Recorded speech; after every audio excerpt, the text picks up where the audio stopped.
Hi, Erica McClain here. Welcome to part two of selling an estate property.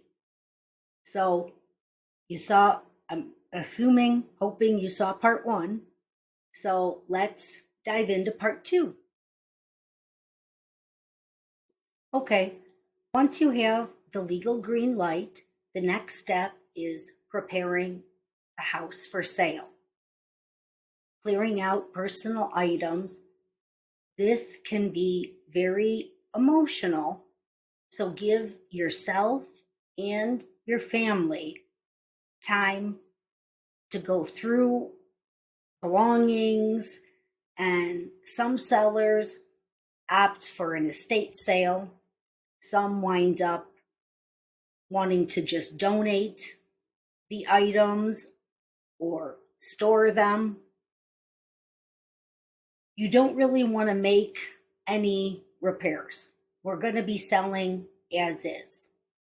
Typically, when a property is an estate sale, it's always sold as is, and it doesn't throw up any red flags to the bank doing the mortgage because they know it's an estate sale. So the person selling it, that's signing the property disclosures and everything, it was not their primary residence. They have not lived in the house in the past 12 months. But as is doesn't mean that the buyer can't still do a home inspection. In Illinois, buyer has the right 5 business days to do a professional home inspection at their expense. Same like with regular sale. Worst case scenario, the inspector scares the heck out of the buyers and they back out. Best case scenario, they don't do a home inspection or they don't ask for anything. Typically, on every sale, when they do a home inspection, they come back with a list and, oh, this needs to be repaired and blah, blah, blah. Well, if it's something that we feel is legitimate, I always tell my sellers offer a credit, don't hire anybody to do any repairs, because if the buyer doesn't like how the repairs were done or there's a problem with the repairs after the fact, you don't want that headache.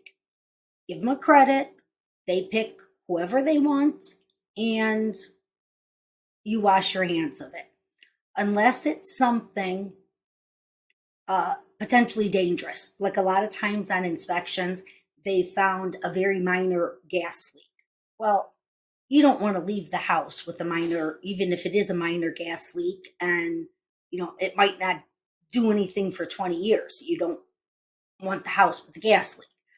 Um, But if they come back on like a home inspection and they want a credit for a new roof, and you could see yourself just by looking at it that the roof was really old, well, they knew that when they made the offer on the house. So, but selling as is does not mean you can leave whatever you want in the property.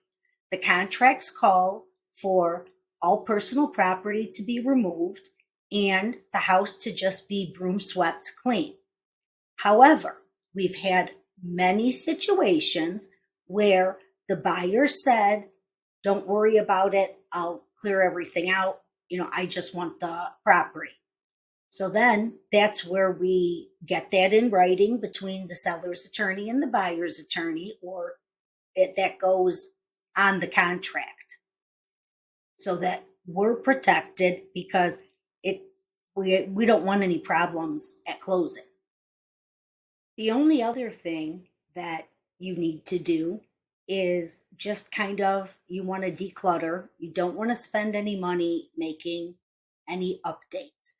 Do not remove the furniture from the house. I have a lot of people that do that.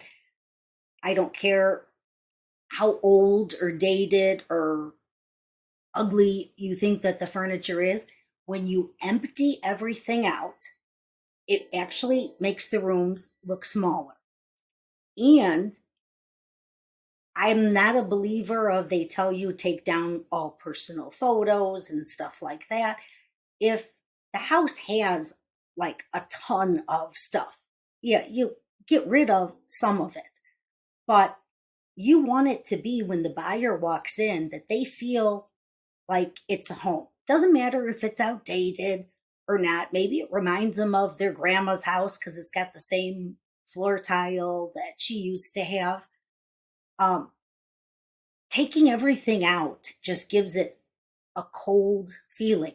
That's why on new construction, they pay money to stage the property, to bring in furniture and stuff like that, because people can't have, there's a blooper, but I'm leaving it in.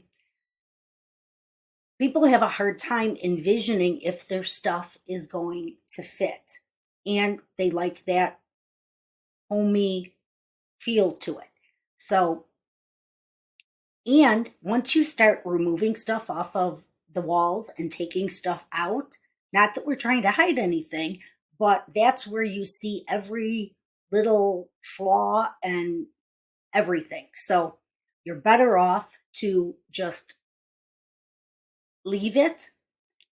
If it's too much, take out what you can and leave the rest so it's set up like a home. Well, I hope you found this information helpful, useful. Would love to see you come back. There's going to be an episode 3. So thank you for taking the time to watch it.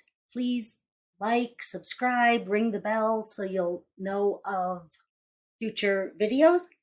But otherwise, I will say bye for now. And thanks again for watching.